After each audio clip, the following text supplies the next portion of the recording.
Hello,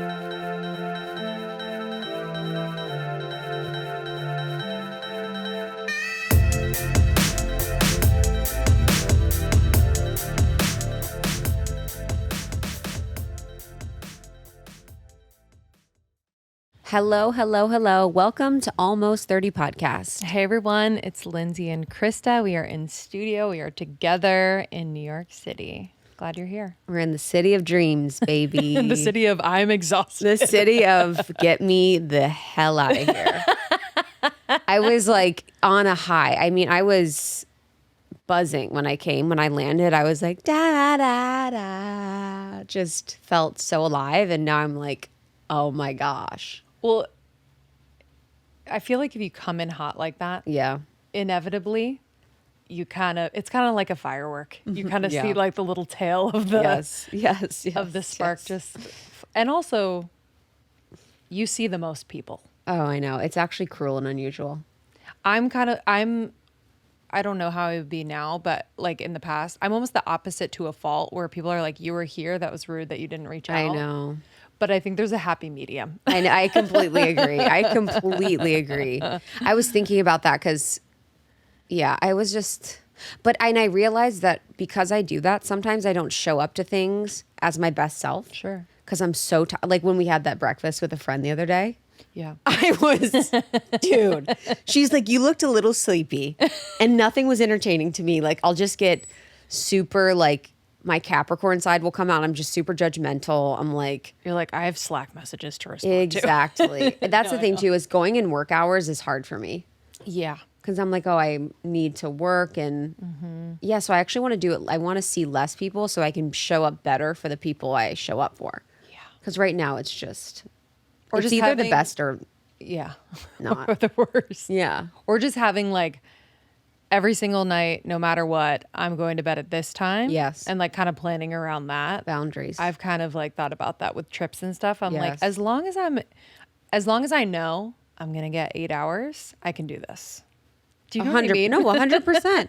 As long as you get like a few hours of recharge time. Yes. You know, you need those. But in the city, it's just different because you're not in nature as much. So if I'm in nature more, I can recharge in the sun or whatever. But here it's hard to recharge. I'm going to Ohio tomorrow and I was thinking about it. I'm like, I kind of want to go to the suburbs because my friends live in the city area. And I was like, oh, I actually want to go to my mom's house in the suburbs. Yeah. And be in the middle of literal nowhere. Can you do that? Yeah, I think I'm going to do that. Because I just I can't be in the city. Yeah. Feet on the grass, baby. Feet on the grass. I can't be, the person I'm seeing is a little messy. I don't really want to be in a messy space right now. You just want to be in your own space. I want to be in my own space. My mom is clean freak. So it's like, I know. Yeah, that's nice. Yeah. Mom's Spick and span. Speaking of like energy and just like being able to manage, just learning to manage energy, especially around these types of trips. We had our event with ClearSTEM, which you guys are going to listen to today on the podcast. So fun. But I was thinking about how far we've come when it comes to prepping for these types of events and like the rules and boundaries we have around like the hours before, like, are we meeting people before? Are we meeting people after? Like what that looks like, what our grounding looks like. And I feel like in the beginning, first of all, we were setting up chairs and packing bags, filling, checking people in, saying hi to people, doing the absolute most. Wearing large fake eyelashes. Weight us down. Wearing huge fake eyelashes. But yeah, if I think about it, it's like I'm being paid to do something as a professional. I need to show up as a professional. And it's so interesting being in our space of what you learn about that. Yeah. Like your energy management or your hygiene or like what works for you in event prep and what doesn't. And yeah, ours was, I remember being on tour and being so exhausted because we'd get there, we'd be flying there.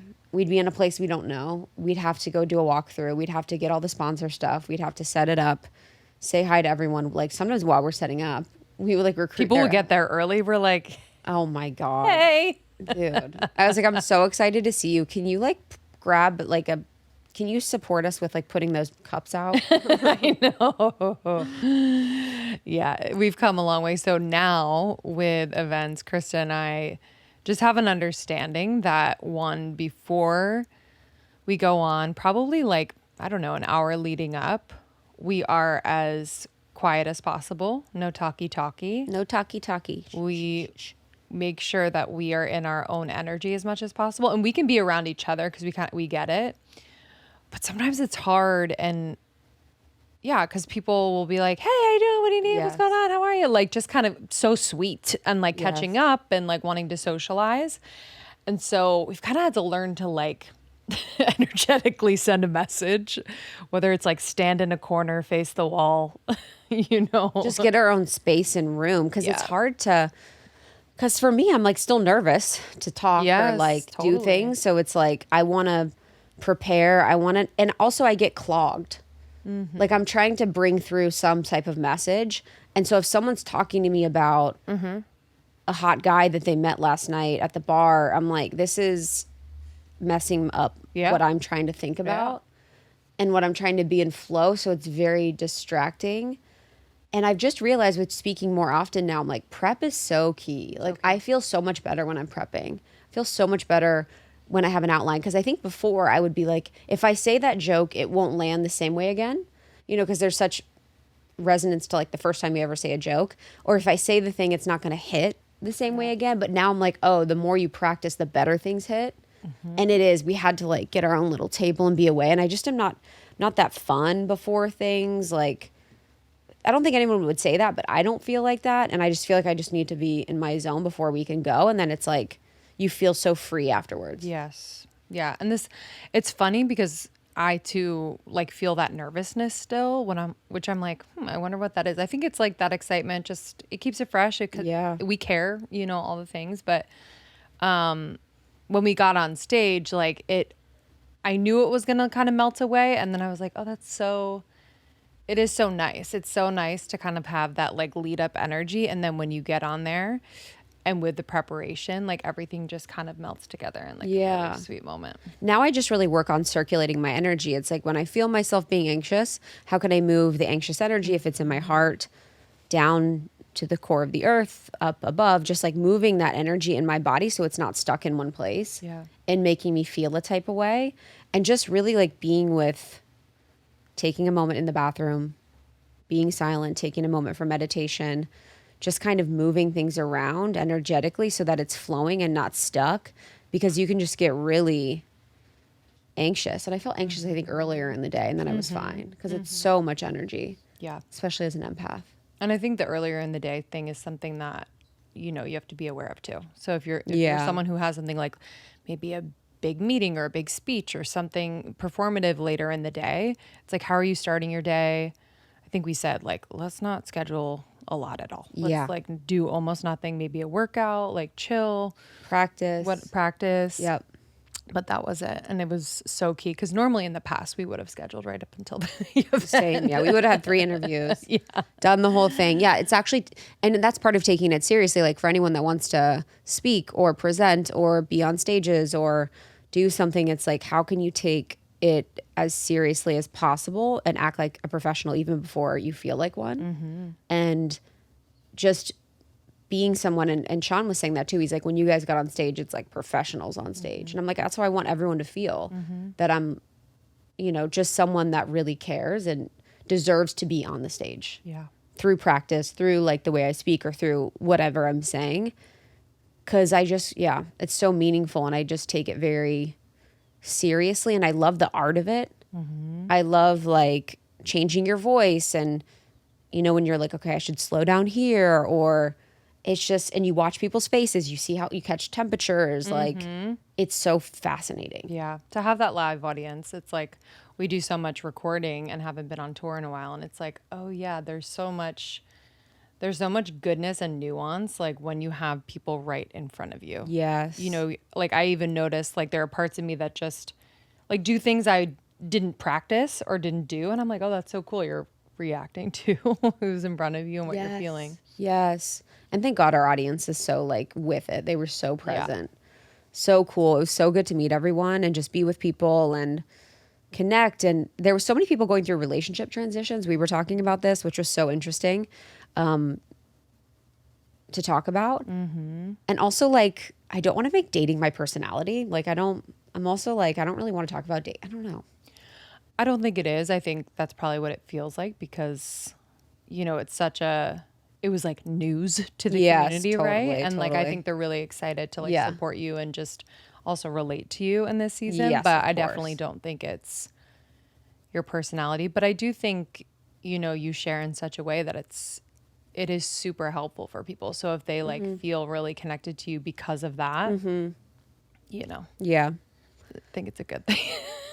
Yeah. But I'm always just so inspired. Like there was girls that we've DM'd for so long that, just have been such a part of our community, or people brought friends. And it was such a pleasure to do it with ClearStem. We just love Kayleigh and Danielle from ClearStem. So they've been on the podcast twice now. And ClearStem is a brand that you and I use and love. Their bounce back serum baby. is so good. Their moisturizer, their Hydroglow moisturizer, so amazing. Sean loves the scrub. All of their stuff is so high quality. Just Clean, anti-aging, anti-acne, which is really hard to do. Yeah. Yeah, and they really care, and I feel like they're such a dynamic duo in that way where, Danielle, with her background, she is the acne guru. She had a clinic down in San Diego. That's kind of the origins of ClearStem, and then them coming together and really creating a brand and a mission that's like so much more than skincare is just so, so cool. So to do an event with them was a no-brainer. And we really wanted to do an event that wasn't just talking about skincare and beauty and all the things, because we can, we can talk about that all day. DM us. We'll give you our recs. But just to kind of like peek behind the curtain of like our approach and feelings and experiences in the realms of manifestation and relationships felt really relevant and potent. And fun and new. Like, we don't really talk about that much. And then Lindsay and I got to reflect on our time in New York, which was so much fun. So the flow of this conversation will be Lindsay and I talking about our time in New York, telling funny stories, just reflecting on our growth trajectory and sort of how we've manifested the life that we're at through things that didn't always seem like they were good for us. So it's like, how have the rock bottoms actually brought us closer to a life of alignment and a life that we love? And then we did a panel. So we did a panel which was led by Aisha. And then we had hot seat. So you will hear hot seat coaching with two of our amazing communities. And it's funny because a lot of times with live shows, they feel only relevant to the show and the energy at the time. But I actually was really excited to share this one. And actually I felt like this conversation is going to translate really, really well to the podcast, is going to feel like just so impactful and powerful. And again, we don't talk about these topics all the time. So I'm excited about this because I feel like it's super juicy and valuable. Me too. I think you guys are going to love it. If you do love it, share it with a friend and keep an eye out for other events that we'll be hosting in various cities. Maybe even another one with ClearStem. Planting that seed now. That's my dream. And you can use code almost30 to get 20% off ClearStem. Get any of their products. Really, really love them, especially if you have a teenage daughter or something. This would be such a good quality product for them. Dude, all of them are the best. Yeah. The new or the newer sunscreen, like the sunscreen moisturizer, it has a little tint to it. Yep. It looks like your face is filtered. Yes. It's amazing. I'm wearing it right now. I wear it all the time. Amazing. So go to clearstemskincare.com. Use code almost30 for 20% off any of their products. Enjoy this one. Thank you for being a part of our lives and community. Thank you for everyone that came out. We love you so much. We appreciate you. It means the world. And enjoy. Bye. This episode is brought to you by BetterHelp. Okay, the holidays are coming. And it is a gift-giving season. It is a love and connection season. It is a cozy season. Oh, I'm so looking forward to it. And I am doubling down on my therapy.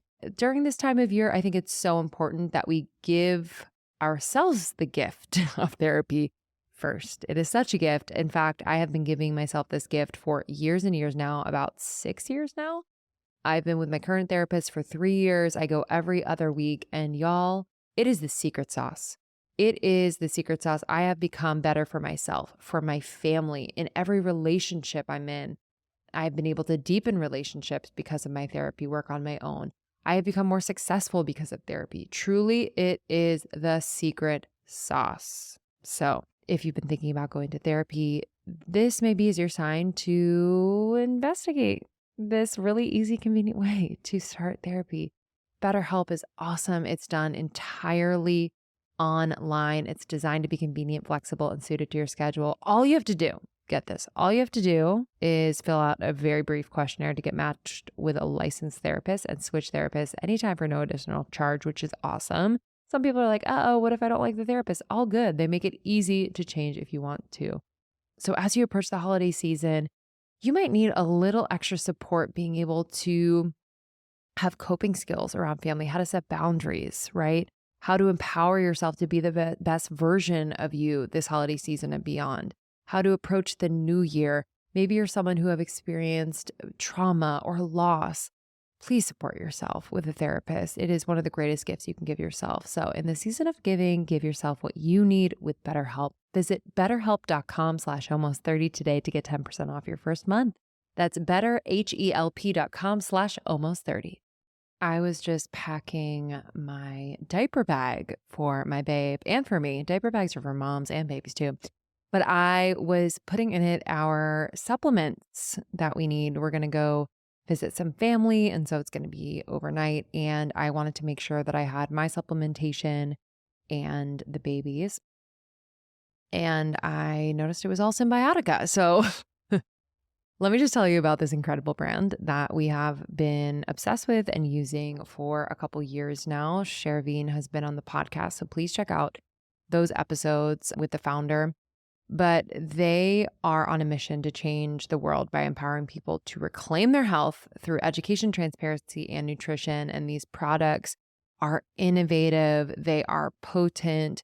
They are rigorously tested. They take years to create products, high quality, bioavailable ingredients, and the most advanced delivery system, the liposomal delivery system, which is so delicious and makes taking things like magnesium, L-threonate, super easy, vitamin C, vitamin D. It's like a joy to take it. So I wanted to shout out some of my faves. So right now I take my vitamin D3, K2, CoQ10 liposomal from Symbiotica every single day. So this is the highest quality plant-based materials in here that have vitamin D3, which is critical for regulating the absorption of calcium and phosphorus, two minerals that play a key role in the strength and density of our teeth and skeletal system. It also supports immune health, strong bones, regulation of calcium. It supports cardiovascular health. It's a powerhouse of a supplement. So I love that one. I take vitamin C. Winter's coming. I just want to make sure all is well. It's a powerful antioxidant. It's like this super yummy orange flavor. Each one has like just beautiful flavoring, makes it super palatable. And I wanted to shout out the infant supplement that I am using. So this is Infant D3, which is recommended for babies because typically they're not going to get enough through breast milk, though I am supplementing and it's possible he's getting quite a bit. We just want to make sure he is getting enough. This is great for healthy immune health development, healthy brain health and cognitive development, healthy strong teeth and bones. It's super important. So I do 5 drops in his bottle, in his breast milk bottle, and he's got his recommended dose of vitamin D, 400 IU per serving. It's organic. I just trust this brand so much. The fact that I'm giving it to my baby says the world. If you want to try Symbiotica, learn more about what they got going on. Oh my gosh. Go to symbiotica.com, CYMBIOTIKA. Use the code almost30 at checkout for 15% off your first purchase. But if you create a custom bundle, which I recommend you do, I did this and I have it delivered every single month, you get up to 30% off. So in addition to the custom bundle, 30% off, and then our discount, 15%, you get 45% off total. It's insane. You have to do it. Symbiotica.com. Use the code almost30. Hello, guys. Hey, everyone. I'm so excited. What's up?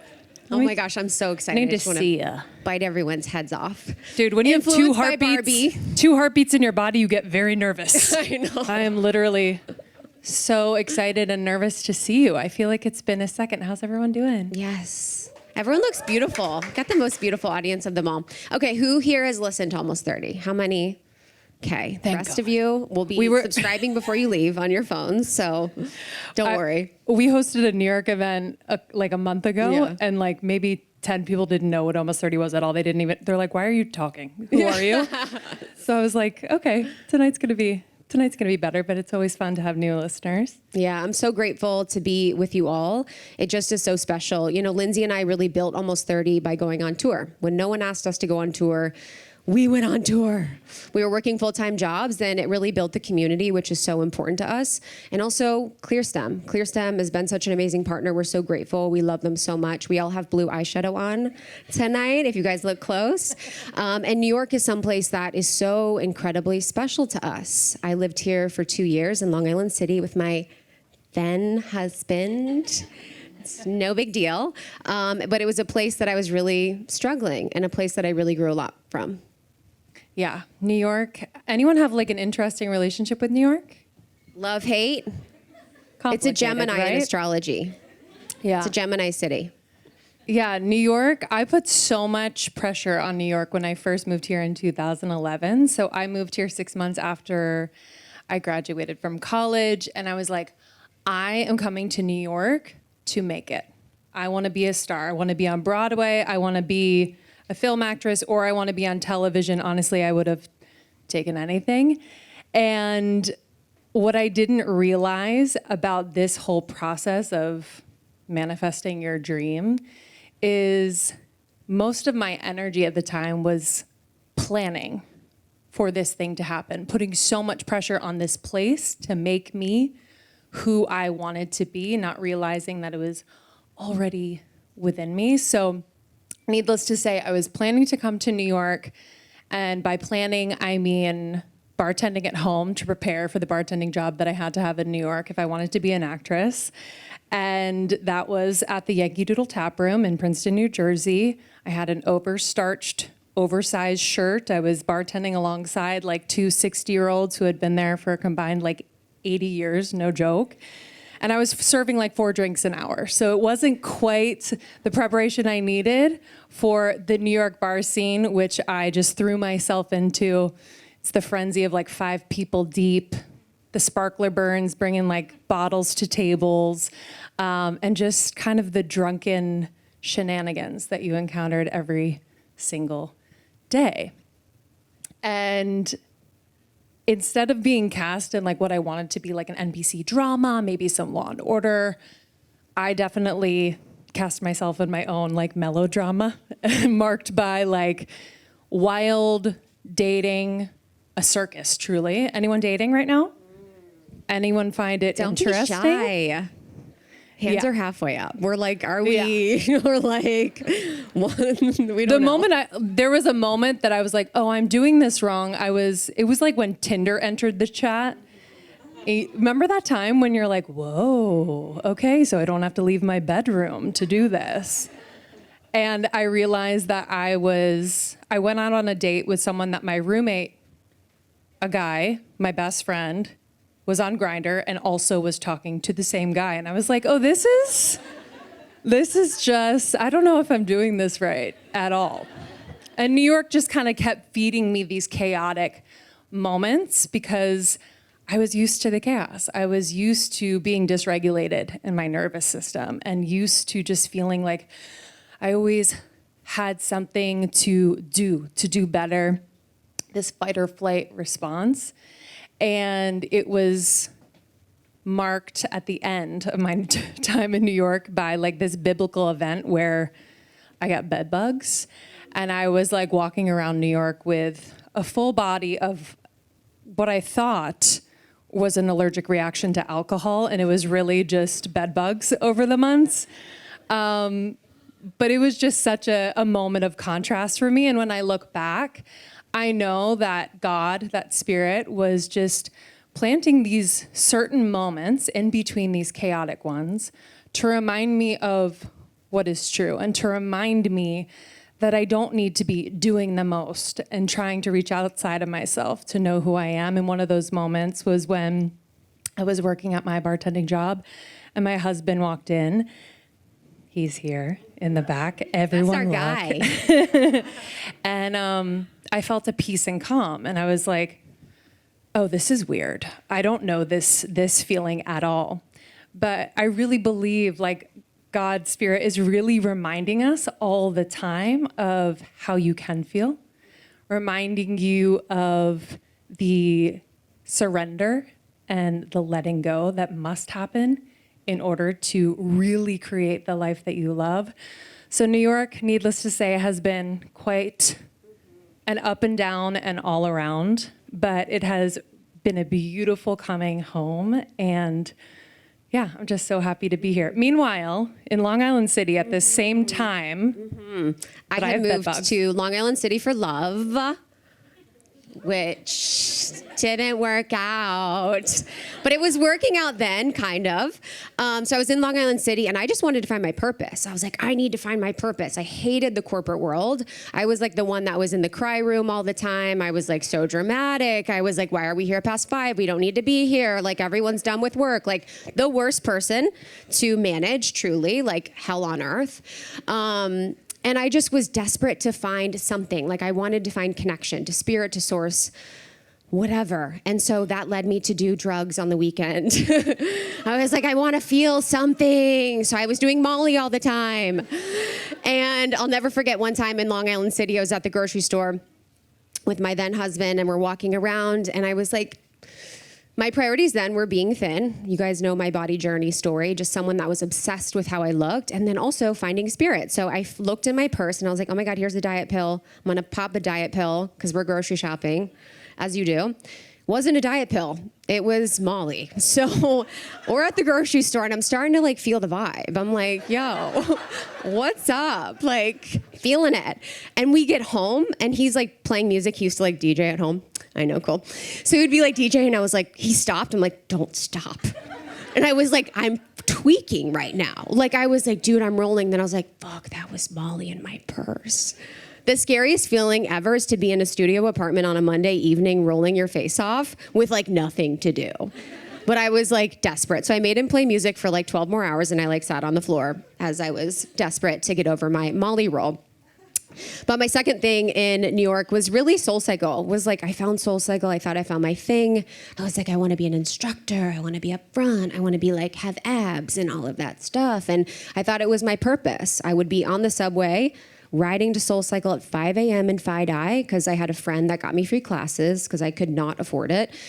And so I'd be hopped up on pre-workout, trying to manifest this role as a SoulCycle instructor. I'd have my phone and I would say, my name is Krista Williams and I'm a SoulCycle instructor. My name is so lame, like a psycho weirdo.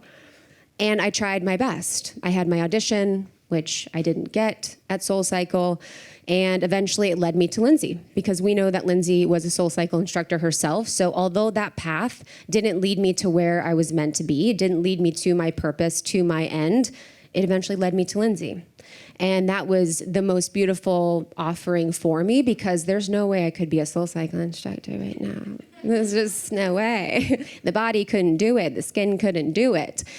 And that has been one of the most beautiful, weavings of our life. Truly. And it's, it's one of those things that we look back on that time in New York and we're like, whoa, okay. So we were in New York at the same time. We were connected through SoulCycle. New York had those roots. And then we're like, wait, Sean and Justin knew each other before we even knew each other. So you're like, these just like divine weavings are kind of undeniable when we think about like the beginnings of our relationship. And Justin's my ex, by the way. So they knew each other before. And I'll never forget last time, or a few times ago, I was in New York City, was when I got engaged. And that was the week that I reconnected with Sean. Yes. Uh-huh. And then when I got married. Mm-hmm. I moved to New York. Yes. And then when I decided to go on a trial separation. I got married. Yes. Uh-huh. And then when my ex-husband moved out of my apartment. I got pregnant. Yes. So it's a vibe. And the cherry on top, the place that I had my divorce finalized conversation was where I got engaged. Yes. So crazy. Yes. And this bitch wore this dress too. Your rehearsal dinner. Yes. She walked in. She's like, do you remember? I'm like, bitch, wearing my dress. You reminded me of everything. So we've had this weaving this entire time that has been so incredibly powerful. And it's something that I look back at and I'm just so in awe by. And, you know, you hear the comparison of like Lindsay's like going up. It's like she finds her person. She has a baby. She's moving to New York. And mine's like, things are blowing up. like, why is it getting worse? But actually, it's not getting worse because when I made the commitment to have an epic life of alignment and when I made the commitment to marry my soul and marry the person that's really meant for me, I had to divorce the inauthentic parts of me. And that meant leaving the relationship that I was in. That meant moving on. So although it seems like it's like getting worse, it's actually getting so much better. And we have to have change to have the real change that we want in our life. And I've been so inspired by our weaving. I'm so excited by our weaving.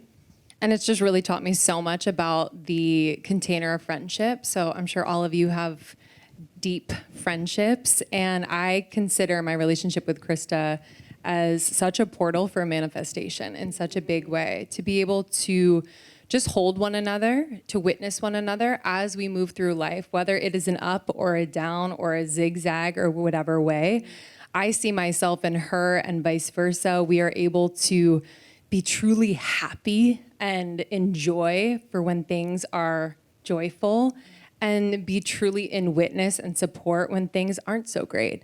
And I just think in our relationships, we have such an opportunity. Sometimes we compare ourselves, sometimes, you know, all of those ego and mind things come up, but we have such an opportunity to be in our hearts in relationship, which is really how we manifest, is from the heart. Mm-hmm. So none of my manifestations, you know, have always come true. Justin, my ex, was a manifestation, which was so important and special to me in my life. But sometimes we have to let go of what we were manifesting with our mind and allow what we were manifesting for our souls to really come through. And that can come through in relationships, in our purpose, and all these different things. And when we really think about it, when I really think about my time in New York City, I was really looking. I was like, where's my purpose? Where is my like passion? Like, how can I make something of my life? How can I find? And the whole time I was looking, I was never listening. I was never listening to my heart. I was never listening to my soul because I was just like on the grind, running around, trying so hard. And so much of my path now with manifestation, which we'll talk about, which I'm excited about, is really the listening. Like listening to the truth of our soul, like what our soul wants and what we're going to manifest might be something that seems absolutely crazy and something that seems absolutely out of left field, but could really be the truth of what we want. Are you guys ready? We ready? Let's do this. Let's do it. Invite Danielle and Kayleigh. Yes, and Aisha Aisha up to the stage. Welcome. Where do you want us to sit, baby? Yes. This where? Yeah. Yes. Comfortable. Ready? So we are going to dive deep, you know. We're going to go into two pillars today that I know you're all dying to hear more of because I am, and we're going to go in with the ladies, and we're going to start off with manifestation.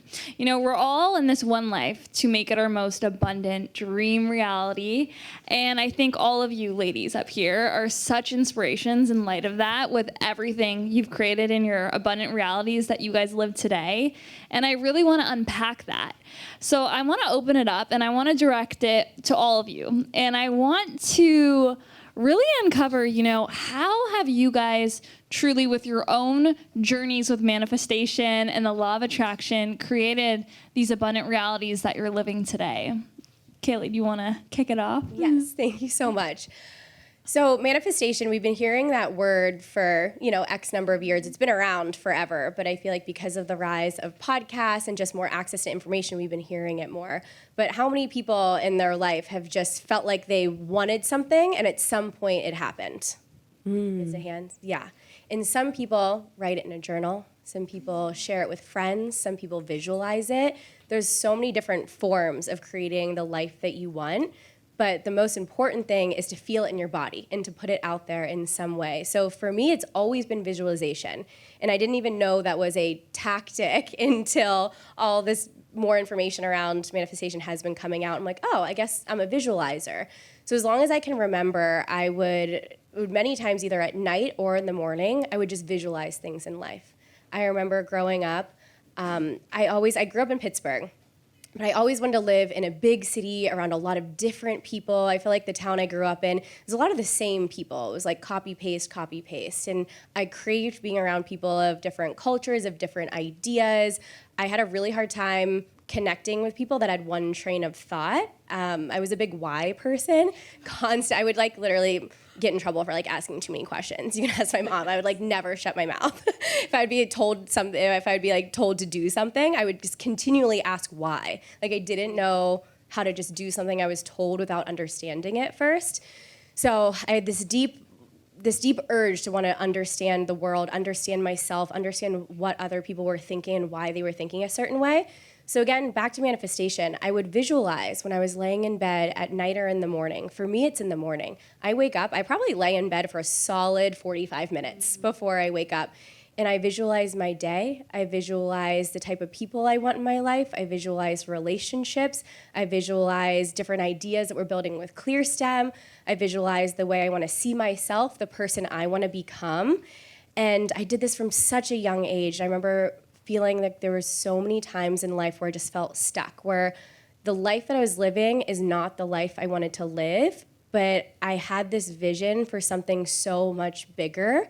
And instead of constantly letting that hold me back or blaming other people for not having what I wanted, I just kept visualizing it over and over and over again with my friends, with creating like the most epic group of women around me, with relationships, whether they worked out or not. At the time, that's what I wanted. So for me, it's visualization. And when you can feel it in your body and know what you want and what you deserve, that's when you start to see it unfold. I'm curious how many people have had manifestation not come through, not happen. Yeah, I feel that. I feel like for me, that was happening quite a bit where I was like, okay, this is not working. This is not happening. And so in that, I realized that I was so attached to it looking like a certain specific way. I was so attached to the form, and we can get so attached to that now I just focus on feeling good. And if I'm feeling really, really good, I know it's going to attract and align me to what's meant for me. And so much of the beauty that's come in my life has come in through surprising ways, in ways that I could have never seen, in ways that I could have never predicted. And it's really been that sort of magic that has been the most special part of my life. So it's a manifestation, but from my soul perspective rather than from the ego. Because my ego's like, yes, bitch, I want a $15 million house in Malibu. I want my man to be doing this. I want all these things. And it's like, will that actually satisfy me, or will that just be a part of like the loop? So it's really just focusing on how can I feel good in the moment? Because if we're feeling good throughout the process of manifestation, how we do the work is the work. So we're going to feel good when we finally receive that manifestation that we want to. I've learned so much about manifestation in like very little moments, and I've realized that we're literally always manifesting, which is kind of scary. And I've realized that, you know, every moment that we are creating, we are a match for, like for better or for worse. So I have, when I remember, a little practice that I do where I'm like, how am I a match for this?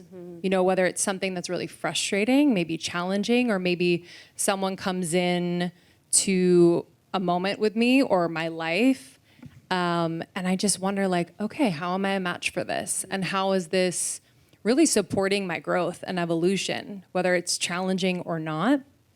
So I don't want to overlook these little moments just because we're so focused on like the big manifestation. It's like, how can we practice by proxy every single day? Like when we wake up and we notice like, okay, I'm feeling really good today. I feel really open. I feel well rested. I feel in my body. And then being very attuned to what happens because of that. Maybe you noticed someone on the street and they were smiling and you're like, oh, you look great today. You're having a great day.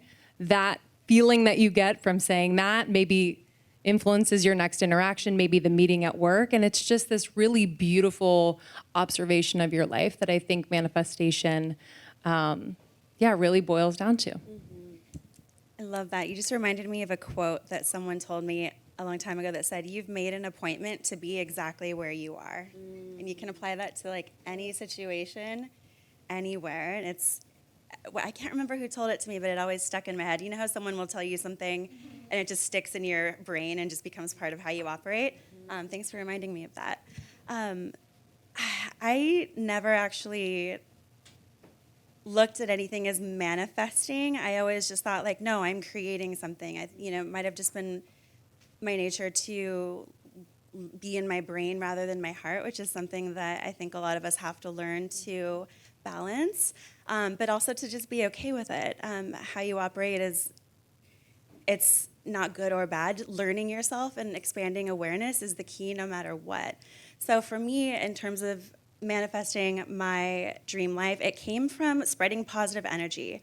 I always loved having really pleasant interactions, chatting with everyone. Kayleigh knows when we go out, there's no telling how the night's gonna end.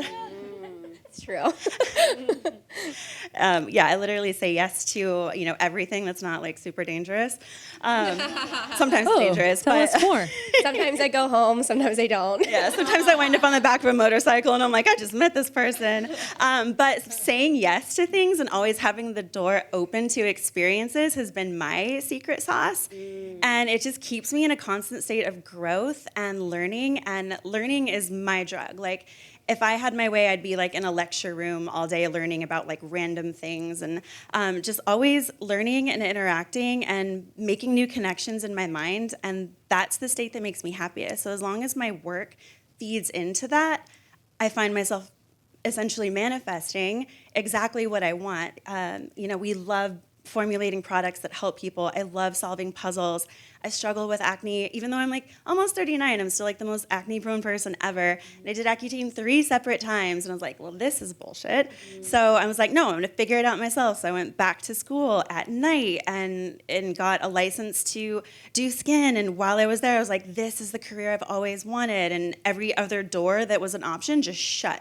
Like I wasn't going back. So like, saying yes to things and digging deeper and having those moments of absolute yes and just going with it, like that's been how I've manifested stuff. Yeah, and the yeses create more opportunity for synchronicities. It's like you can experience more of the divine when you're saying yes to things, when you're like, I don't know where this is going to take me, but I know that it's going to be in support of me. So it's really important that you're saying yes to random things. I don't know if I'm ready for that, but maybe Hang out with me a little more. No, it's so beautiful. And it seems like with everyone's answers in their journey, it comes down to this radical level of self-awareness on just really knowing yourself and, what is a yes? What is a no? What does your heart want? And I think, within this life, the one person that can come in our biggest way is ourselves. We can have these limiting beliefs. We can hold ourselves back. We can self-sabotage. Oh, I swear to you, I give element to everyone that comes in contact with me. It's crazy. I give it to family members, I give it to friends, I give it to new people that I meet in my building. I cannot say enough about hydrating properly and starting a few years ago, but really understanding the importance of this in pregnancy. I have been hydrated and it has affected my energy, my mood, my digestion, my ability to sleep well, and my ability to create a human being. Being hydrated during pregnancy is of the utmost importance.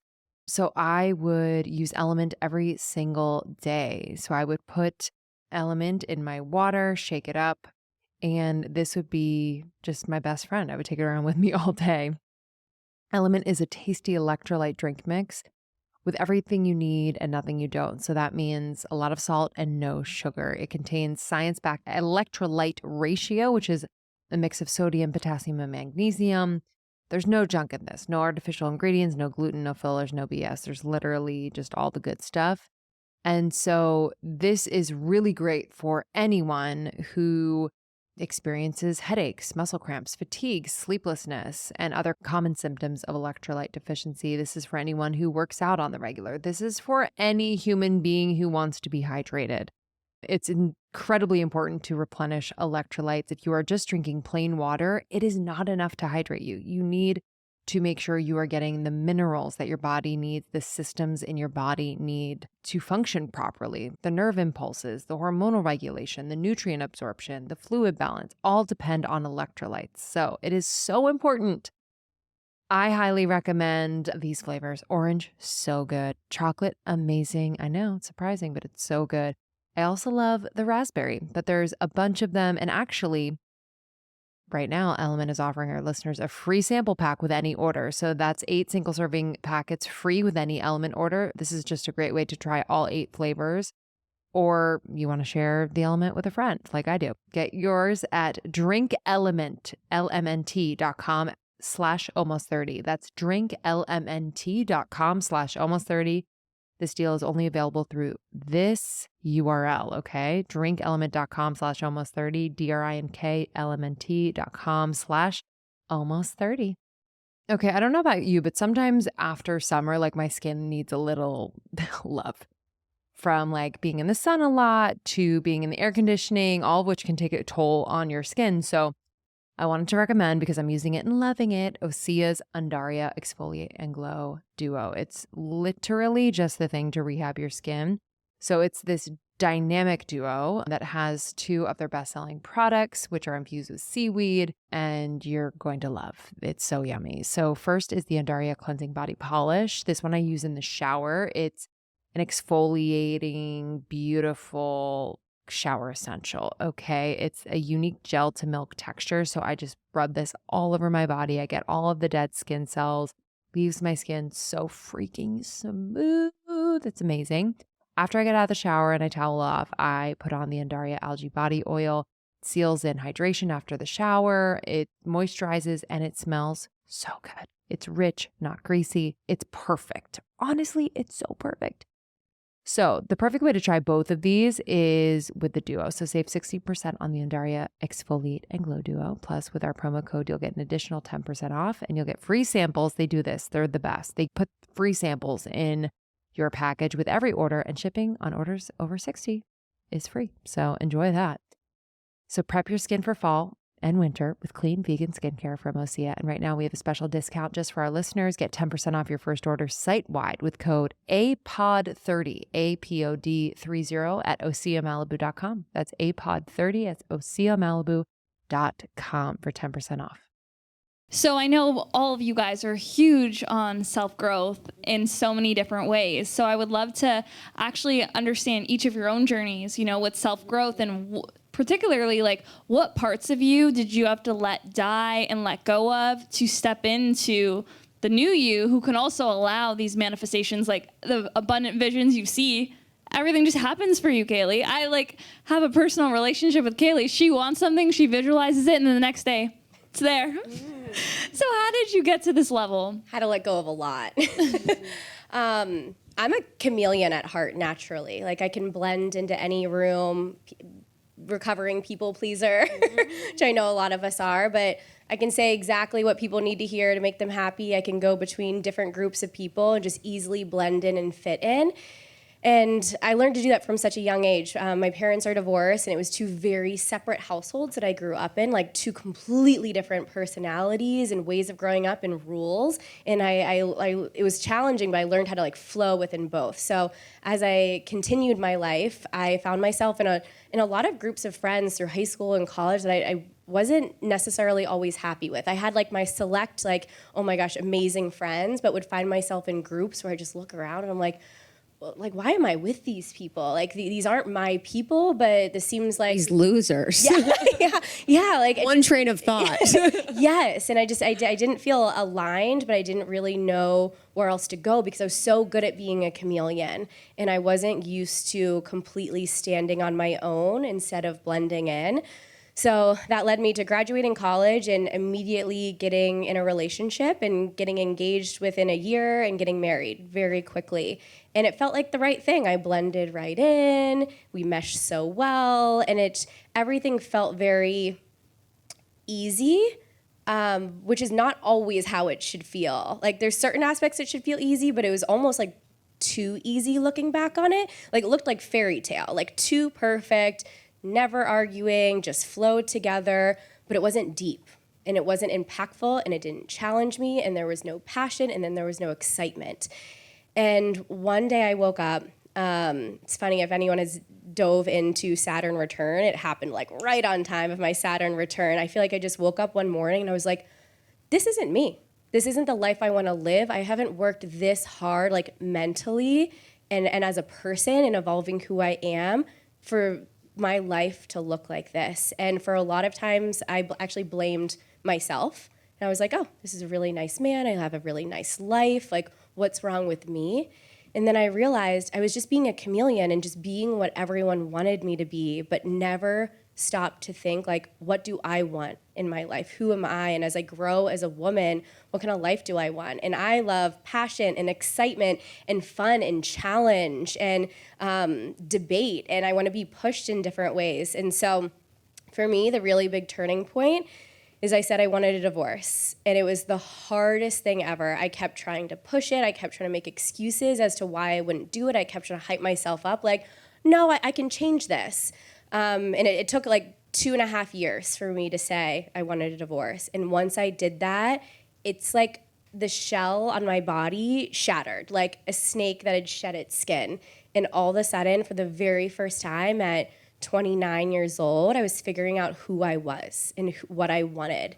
And that was the most powerful thing for me. And I started to just get a lot deeper and intentional with relationships and people and just discovering myself. But that was like the shock to my system that I needed in order to figure out my path in life. Yeah, because a lot of times, like when we think about manifesting our dream life and living this life that we love, it's like that involves change. Like if we want change in our life and if we want to live this beautiful, amazing life and we're not living that right now, things have to happen for us to get there. And that was something that I really realized with my relationship as well, where I was like, I have this commitment to this relationship that feels really authentic and feels really easy and feels really all of the things that I wanted to feel. And I really had to let go of that relationship if I wanted to be in the relationship of my dreams that felt like my most aligned self. But on the self-awareness piece, I think everyone here probably is incredibly self-aware. And I think my self-awareness first came from hating myself so much that I was like, what am I? You know what I mean? I'm like, I look like this. I am this person. I'm like, just kind of self-critique, and then having to really turn that into the voice of self-love and the voice of self-acceptance. And that's like the superpower that you all have as people that are incredibly self-aware, probably empaths. You have this incredible power. And through my manifestation process or through my process of things that had to die, my relationship was obviously a huge one. My thought of being a soul cycle instructor was a huge one. I mean, that one died for me, died on the vine, baby. But it's been a process of things really dying so that the right things could happen. I mean, yeah, I've been rejected by a lot of things. It's like kind of crazy, but I've learned to really trust.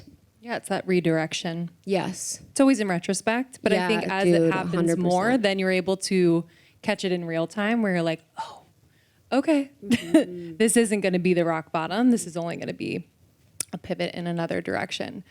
I've had to, and only recently have I really realized this and appreciated this, but like let dreams die. You know, like I've had so many dreams in my life. And I've shared so many of my dreams, and some of my dreams weren't mine. You know, I'm sure a lot of you can relate, whether your parents had a dream for you and they poured into it. You know, maybe it's sending you to certain classes or college or programs, or just had this vision and a lot of pressure on you to pursue a dream, a particular dream. My parents were like glad I wasn't in jail. They had like no dreams for me. They're like, what were your, like everyone's like, what did your parents want you to be? I'm like, to go to college. Like that was like it. Totally. But I think, you know, it's kind of hard to know like what's yours and what's not. And in, I would say the last 5 years, I really had to get very honest with myself about like, hey, this dream is actually either not mine or it's totally expired. You know, we're evolving at such a rapid rate, but our mind loves to hold on to like, but I said that I was gonna be a movie star. So like, I have to keep doing that because everyone thinks I'm doing that. And what if I don't? And what are they gonna think? Meanwhile, this new thing, something better, something bigger, something you couldn't have even imagined or thought of with your own mind is starting to manifest, but your focus is over here. So it's been so important for me to just be incredibly honest with myself in real time, and especially bringing a child into the world, you know, parts of my identity I feel are dying a little bit and or just shifting and evolving. And it's been a little crunchy where I'm like, oh, am I ready for that? Like, am I worthy to step into that? Am I ready to let go of that? But I really feel like at a certain point, you just trust the current of your life. You know, like when you lay in a lazy river and you're like, just take me. Mm-hmm. It's like that lazy river moment where you're like, all right, let's go. Don't know where we're going, but it's probably headed in a direction that will hold me, just like every other time that this has happened. Oh, I love that. Okay, so what had to die? Self-sabotage, any sort of victimhood. The most powerful, so I grew up in a household where you did not hurt anyone's feelings. Even if they needed to hear some information, you did not hurt their feelings. That was the worst thing you could do. I let that go. My friends better tell me if I'm operating against my own best wishes or they're not friends. And Kayleigh and I have that beautiful relationship too, where we're like, feedback moment, and we're like, yes, give it to me. So having that sort of element, that craving of feedback, and the realization that no one's coming to save you. You're your own savior. You're in charge of you. No one else can do anything for you. When I finally realized that, and I started seeing a really talented therapist actually because of my long-term, my practice marriage. I was with someone for 6 years, loved him dearly, and it didn't work out. And at the same time, I was still having issues with a parent, and I was like, I can't handle this anymore. So I got a therapist and just started unpacking all the stories that you create and that you've been told, and that, some of them are yours, some of them aren't, but the stories that run your day-to-day operations in your mind, understanding those and being so curious about them, and just pausing every time something happens, whether you get triggered or you meet someone really interesting or something catches your attention, really double-clicking on it and getting curious about all of that. That was the thing that helped me to not be self-sabotaging, essentially. So that the self-sabotaging behaviors and the limiting stories, actually, those all had to die. And then also a couple of relationships, a couple of friendships. Sometimes we have friends from when we're like in our early 20s, and they're not the friends that take you into your late 20s. They're not the friends that maybe take you into your 30s. And paying attention to who is an expander. And that can mean a lot of different things. Your conversations with them, do they spark new ideas? It can be that simple. Does this person have an interesting point of view that you've never thought of before? That's an expander. When you qualify it that simply, you can really tell who is not a force of expansion and who is, and you choose to spend more time with the people that are. That was the biggest thing for me, and I had to let a couple of friendships go. And it's amazing what took their place. More free time for the things that are actually serving your greater goal. And it's amazing how much time and energy you don't realize you're spending in certain areas until it gets freed up. And then you're like, wow. Then you have a lot of respect for your time, your energy, and your focus. And it's really cool to feel that. It's beautiful. Now, just to seal the manifestation journey, the law of attraction journey, I would love to just even high level, quick along the panel, the game-changing practice for law of attraction manifestation that has been your practice. And I know we kind of went into it with like visualization, therapy, but high level, someone listening here today can implement this tomorrow. What would be that one practice for their new manifestation journey routine? I've said this already, but for me, it's full visualization and feeling it in my body, laying in bed, closing my eyes. Sometimes it's just visualizing the entire day, start to finish. It depends what I'm really inspired by that day, but I'll always envision, even from the second of like stepping out of bed, I'm visualizing it start to finish until I go to sleep that night. I'd say worthiness work. Just if we're in our worth and we're in our worthiness and we believe we're worthy of the good and the manifestation, I think that's what we can control. We can't control if it's going to come through, if it's going to happen, and when. So it's like, how can I really just be in my own worth around what it is that I'm calling in? I would say just trust in myself. You know, I think we always know. We truly always know. And I spent a lot of time doubting myself because I thought other people knew better.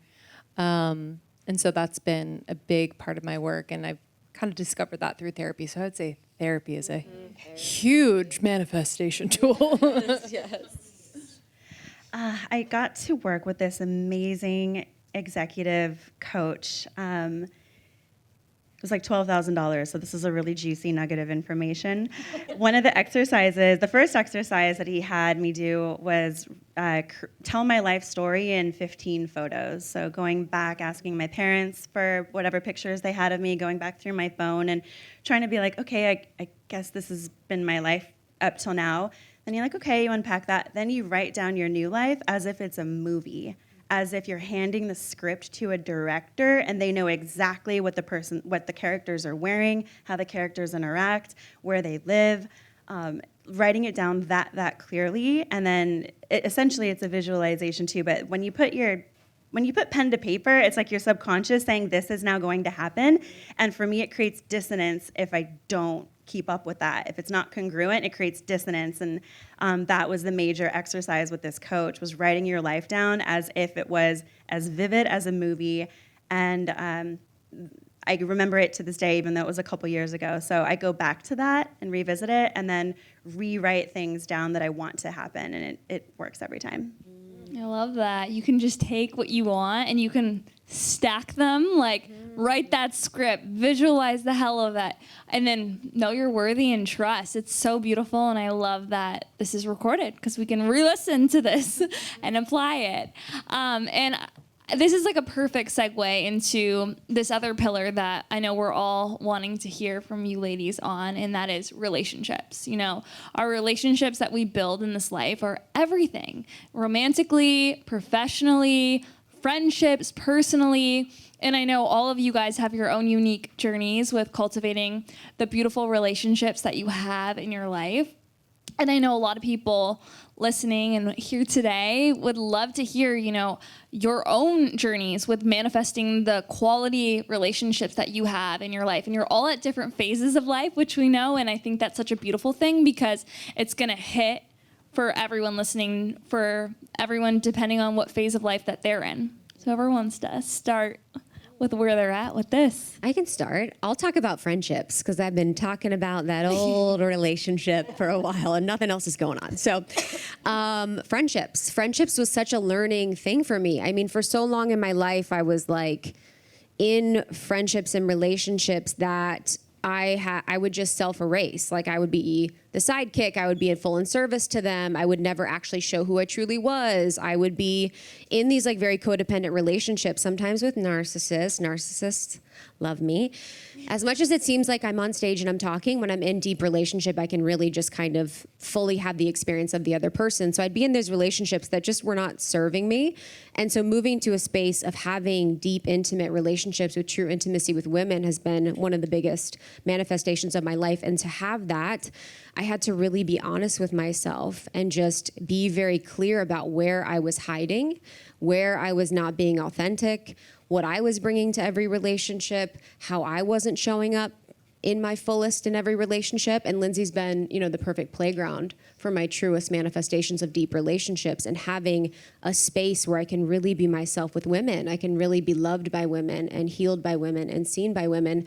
But it was a really long journey. It was a lot of lost bridesmaids in your mind and a really tough one. But now it feels really, really good. Yeah, I feel like our relationship has healed so many sisterhood wounds on so many levels. But I love that piece on friendship. I'm married now, so I can kind of speak to the more romantic side of relationships. And I was single for 7 years. As a lot of you know, my husband will laugh. He's like, you weren't actually single. You were dating people. That's what I say, like, too. What are the rules? I say the same as Sean. I'm like, you weren't actually single. But I thought, like, you know, they were y'all know if you're dating, you're like, I'm single. Like, I'm not like in it. But being in a relationship with Sean, being married now, it has been one of the greatest opportunities for growth for me individually, to be seen by someone for all of who I am. Like the good, the bad, the ugly, the sticky, the crunchy, even the parts of me that I haven't really acknowledged or recognized within myself yet. He sees and he picks up on and he notices and he wants to bring out of me and really enhance. And it's been at times like very uncomfortable and confronting because I'm someone, I think you mentioned people pleaser before. I have that within me where I'm like, I want you to see what I want you to see. And I don't want you to see, I'm not going to show that to you. And so I was very, I was like kind of like a curated version of myself. And so it's been so liberating to be in a relationship with someone who is themselves all the time. So it's a beautiful, inspiring model for me always, but also someone who's like, yeah, that part of you that you think kind of blows, like I want more of that, or like, yeah, give me more, tell me more about that. Where does that come from? And there's a curiosity there. So all that to say that like your intimate relationships can really help be a mirror for the parts of you that you're like, yeah, I don't want him to know, I don't want her to know about that, but really can be that moment and that experience of like, wow, someone loves me and accepts me even though I have these parts, and they love me wholly and completely. And that's really helped to heal the part of me that is so self-critical, or the part of me that wants to hide those parts.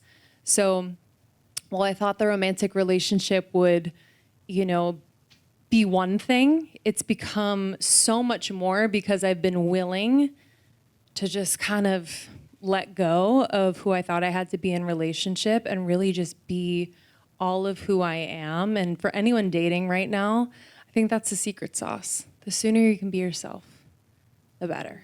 The sooner that, you can just show up to these dates and just be like, I'm good no matter what. I'm excited to meet a new person who's also willing to meet a new person. And I'm just going to be myself, see what happens.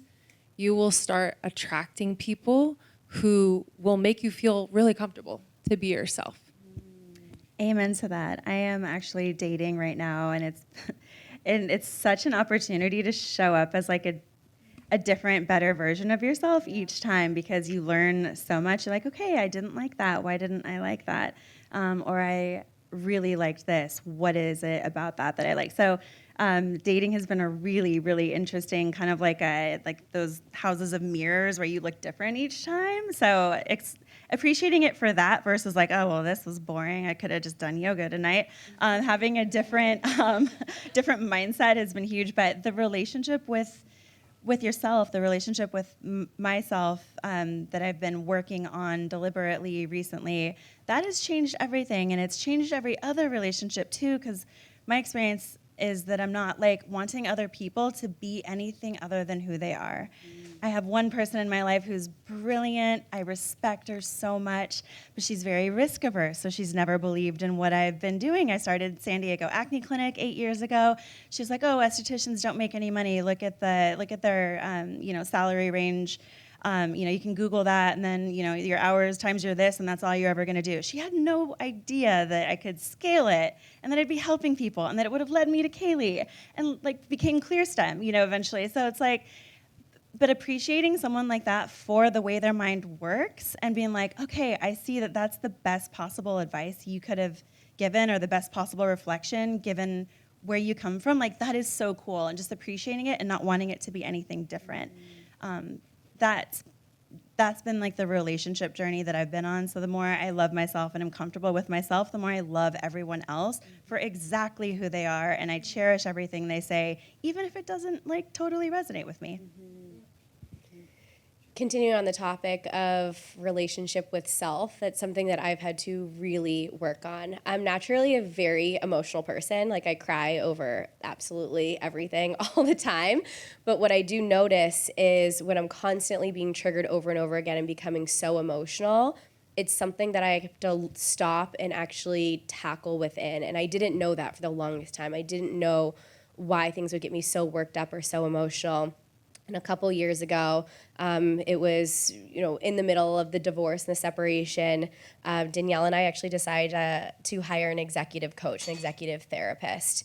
And he's the first person that started to really help me understand myself and ask myself those questions and get more comfortable asking other people questions as well, because I would just spin and internalize and create stories. And I would, again, back to the visualization, it's a positive thing and can also be negative if you're in your head too much. Like, I would play out entire scenarios in my head, entire conversations in my head, knew exactly what I thought, how exactly they would go, and then I would choose not to have them. But I felt like I had them already inside my body. It was a really interesting dichotomy in my brain, and I would work myself up into this anxiety spiral and never actually have the conversation that would solve the issue. So our executive coach really helped me get so uncomfortable, and I remember we were seeing him on a weekly basis at first, and for the first 5 months, I think I cried every single appointment, because for me, if I'm handling such a difficult situation, it comes out in tears because there's so much buildup in me. I have trouble physically even having a conversation, which is why I'll usually choose not to, because I'm I don't want to cry, so I'm not even gonna bother having that conversation. So once I started to really address those things within myself is when I started to see so much progress with not only myself, in communication with myself, but everyone else. Danielle and I are managing for the very first time. We have some of our amazing team members here who have truly been insanely patient with us, because we built this company. It was the two of us, and it was 3, and now it's 10, and it's just progressed so much. And learning how to have difficult conversations with our employees and how to inspire at the same time tackle issues that are going on. And it challenges me every single day and has pushed me. But back to self, I had to really figure out all these triggers that were going on inside and all these stories I was creating in my head, and really separating what are all these stories and thoughts I'm creating and what's actually happening? What's the actual situation that's happening, and how am I projecting so much into that and seeing it through all the different lenses of the way I've seen people? And when I started to learn to separate that and get the courage to have the conversations, that's when my anxiety just completely melted away. It's still challenging for me. I have to hype myself up in my head sometimes to have difficult conversations, but it's so empowering to do it, because when I'm done, I'm like, that wasn't that bad. Maybe I just had a couple tears. Maybe I didn't hysterically cry through it. And I feel so much more stronger and more empowered and in myself and knowing who I am by being able to have those difficult conversations and asking those questions.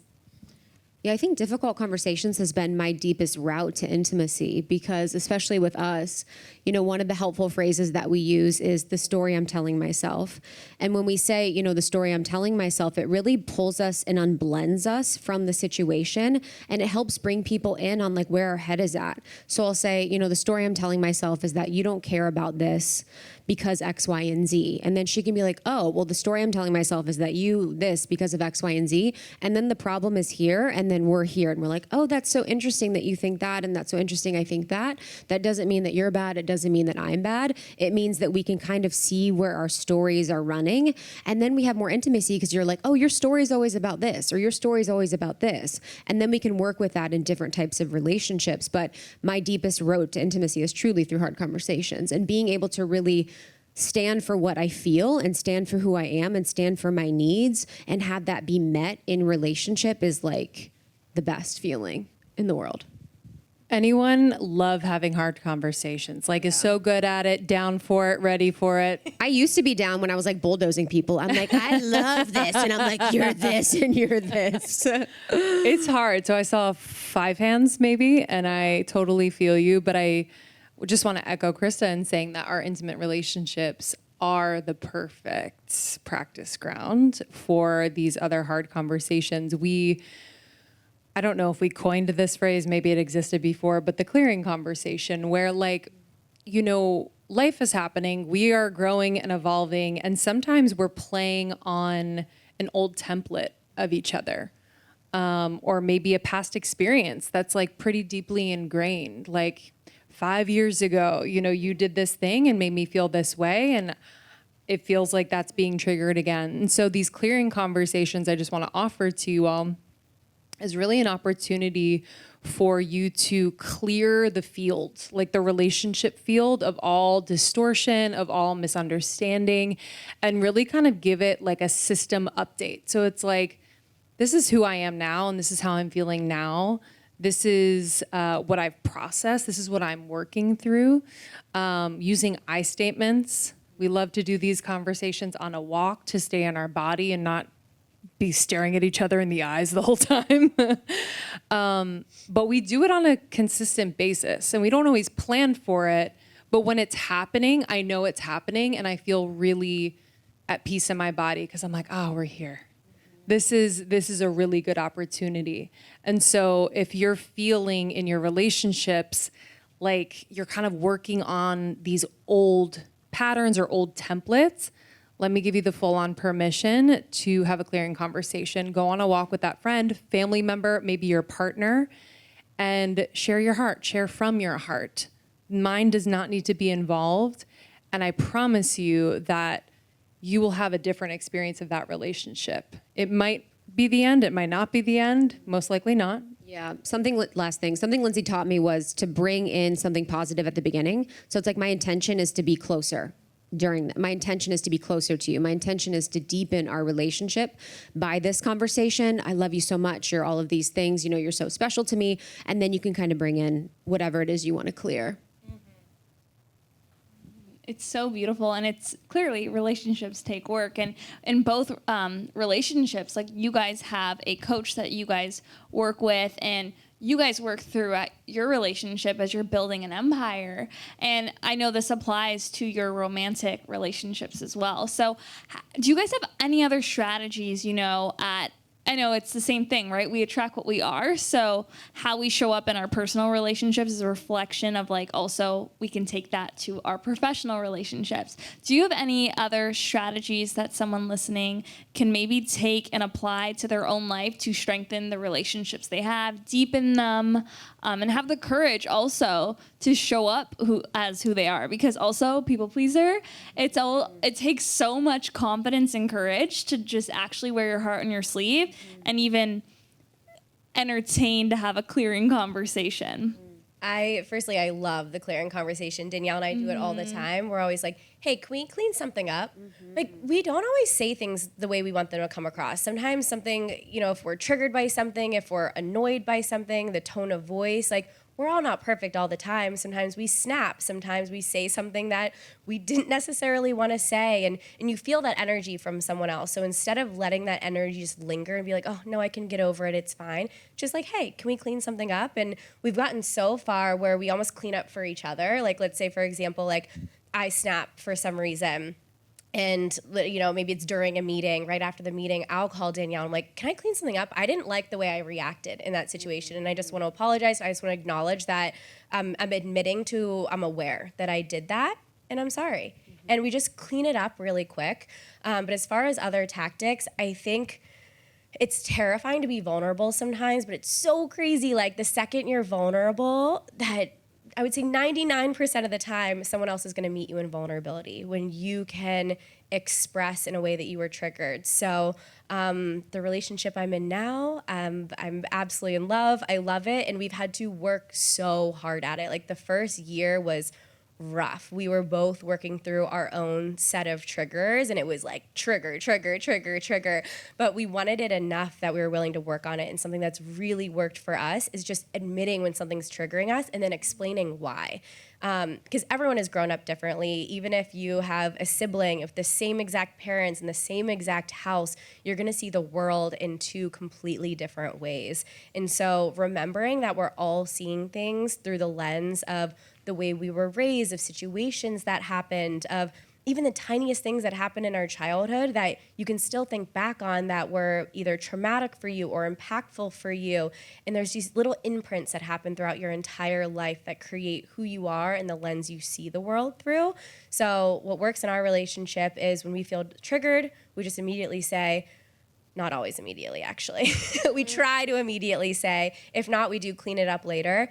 Hey, I was really triggered by that, and can I share why I was really triggered by that? And usually it's something that happened in the past that you're bringing into that, and that's why you're triggered. Because it's usually not exactly what that person did. It's what that person did, what they're representing in your life that has hit you over and over and over again. And when you can be aware of what that is and where it came from, which might take some time and some digging, and then when you can admit it to your friend, to your partner, to your colleague, like your employee, anyone you work with, when you can just share that, say like, hey, I was triggered and I just want to share that with you, that just like clears the air so much. And then it also gives that person an opportunity to just understand you more, forgive, and just let it completely float away. Because they get it.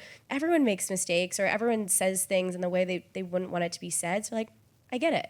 Mm-hmm. And everyone wants the same thing. It's helpful to remember that. Everyone wants to be closer. They want those conversations. And what I've noticed is, like, from a tactical perspective, it's the catalyst of how to have the conversation. You know, it's like, I need to talk to you about something. Nobody wants, or call me please. Like, you that sinking feeling when you get a message like that. And it's usually just your parents wanting to know if you're going to be like home for Thanksgiving or something. But it's like, just rephrasing, just having the catalyst for the conversation being different. Like, hey, I'm super curious about something. Call me when you can. And then it can be like, I noticed that you got kind of upset with this, and I'm so curious. Can you tell me what that was like for you? And it's just such a like neutral way of talking about something that doesn't have to be so heavy. And then expressing needs too. Be like, hey, I have a favor to ask. Let me know if I can share that with you, or let me know when I can call you. Something, just asking for a favor. Like, yeah, totally. And then you're like, when I dress up like this, I really need you to compliment me. You know, that's like something you can say to your guy if they're not a words of affirmation person. And it's like, oh, it's a favor. Sure, I got that. I find that just having a different catalyst for having the conversation is like the thing that'll make the conversation happen or not happen. And then another thing that our coach does whenever we have any sort of meeting, whether it's a tense one or a happy one, whatever, we do a circle of acknowledgement. And we go around, Colleen's smiling. We always do, in our team. We're like, I acknowledge you for, putting this event together, for taking a million calls, for staying up late, for, for bringing your brain and brilliance to something, and just like acknowledging someone for what they did. And it's like, we don't get those words very often, and they mean so much. And that's the stuff that builds equity in relationships. And we love the circle of acknowledgement. You can apply it anywhere. All these tips. Yeah. They're so good. Girls are so good at that. Like, really circle jerk of just like, we love you. Like, you're so good. It's amazing. I think in my relationships, I was a people pleaser for sure. And I realized that when I was people pleasing, I thought it was because I loved them. And I thought it was because it was in benefit of the relationship. But what I realized is that it was actually at a detriment to the relationship, because I was showing up inauthentic. I was always like going with their needs or their wants or their desires. And it was really not giving them an opportunity to truly know me. Because when you're actually in your fully individuated self, it's okay to have a little friction. It's okay to have a little bit of like static between you, because you're going to have your own opinions. You're going to have your own perspectives. So when you're showing up in that authenticity and in your truth, it might be a little crunchy at times. It might be a little funky. There might be a little like disparate energy, but it's okay, because you're actually in your authenticity at that point. So just remembering when you're people pleasing and when you're just going along with whatever they're saying or what everyone else wants, that you're actually not really giving people the opportunity to know you and to love the real you. And I think for me, it's been so important to realize that I used to have this tendency that I wanted to change people. So I wanted them to be more of the person that would make me feel comfortable. And it's been important, I think, in my intimate relationships, whether it's my family, Sean, Krista, to celebrate like who they are and not bring my own, whether it's insecurity or discomfort or just unfamiliarity with parts of them into the dynamic. Like I really want to celebrate people for who they are because I want to be celebrated for who I am. And that's changed my relationships. You know, I wouldn't always say like, hey, change, do this, but I would harbor this feeling of like, God damn it. Like, why can't they be more like this or make me more comfortable around this? And it's so much more fun to look at someone and be like, wow, I love the way that you just like garner the energy in the room and shine and tell jokes and people laugh rather than being like, wait, am I not funny? And like, why are they shining too much? It's really bringing you out of your head and more into just like, let me kind of wrap you up in my heart. I have an example of that. I have a friend, she's an Aries, so she's all over the fucking place.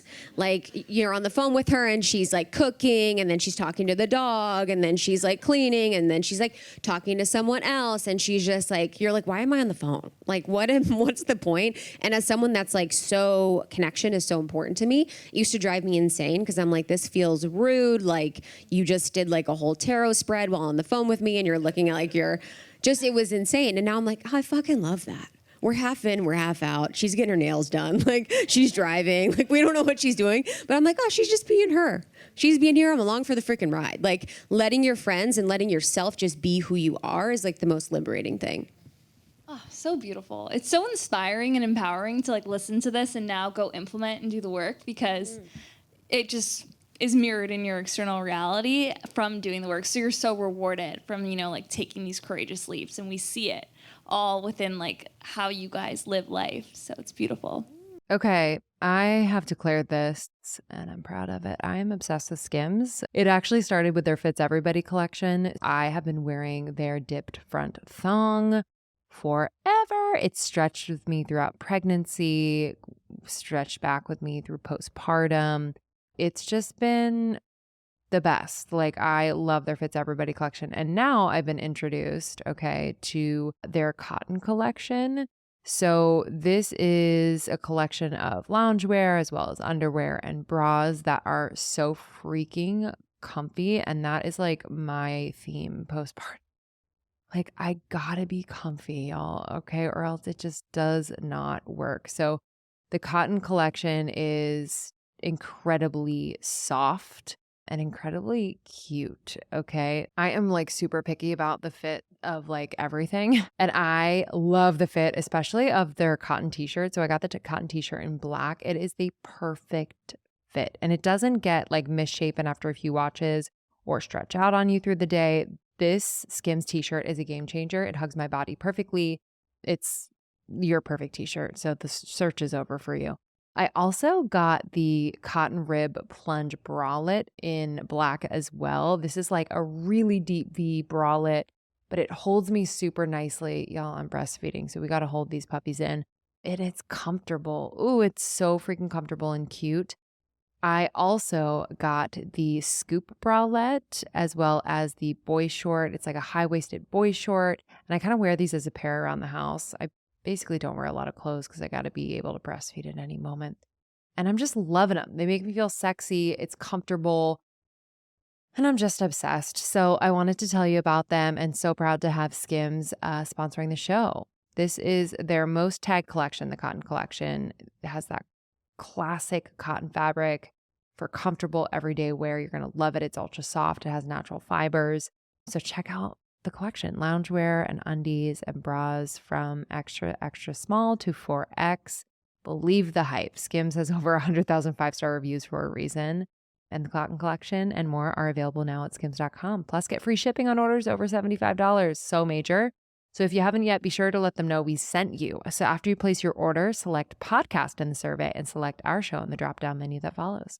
If you missed the big news, Skims reinvented underwear for women, and now they are doing it for men. Maybe you saw. This is also available at skims.com. So enjoy. So we're going to do something super exciting. We're going to be doing something called the hot seat. So we have two of you. I'm going to welcome up the first person to the floor.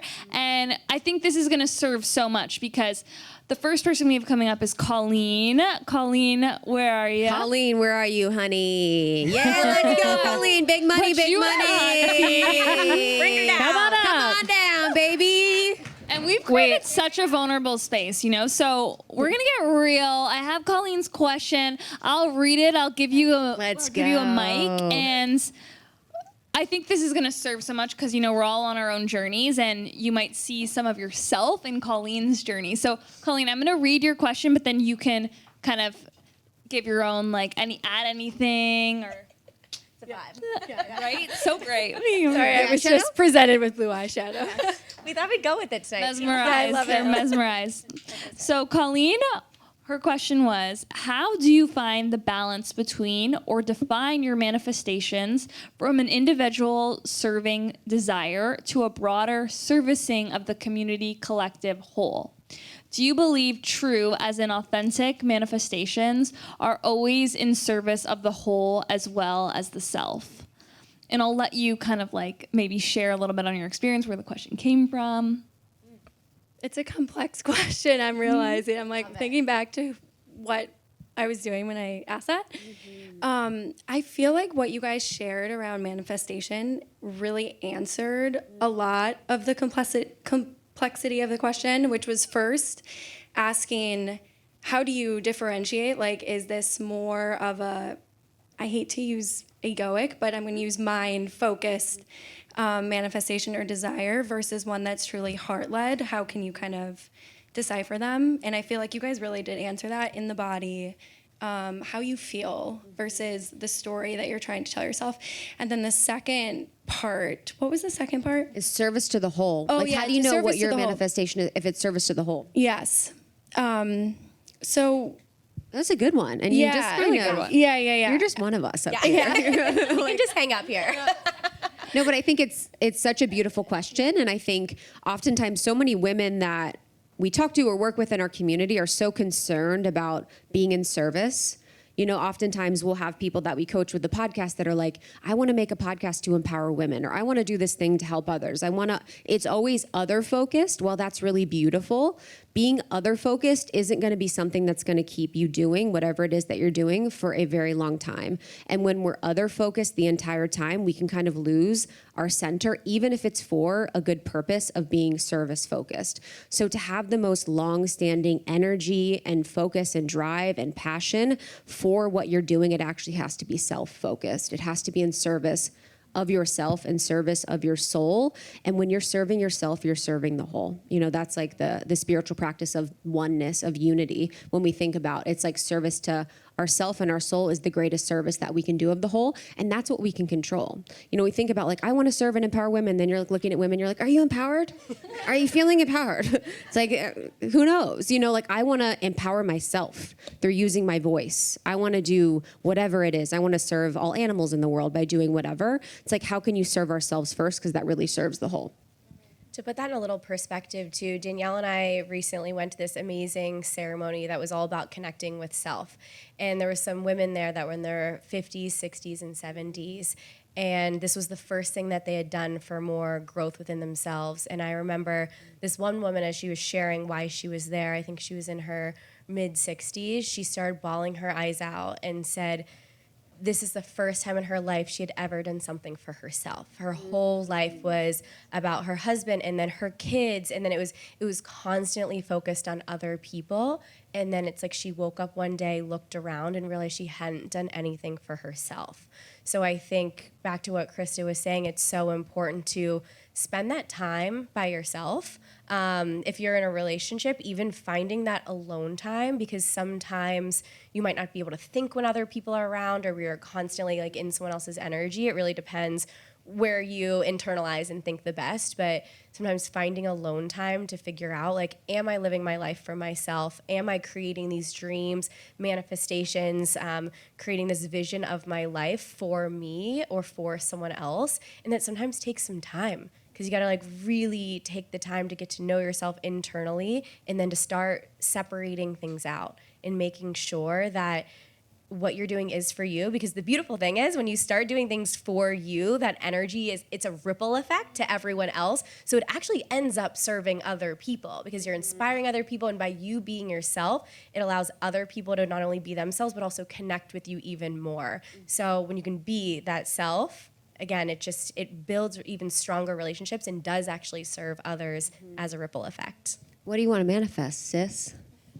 What do we got? Oh man, I think when I typed in that question, I was thinking about career and vocation, which is usually what I'm thinking about when Same. I'm thinking about. Yeah. What would be your dream?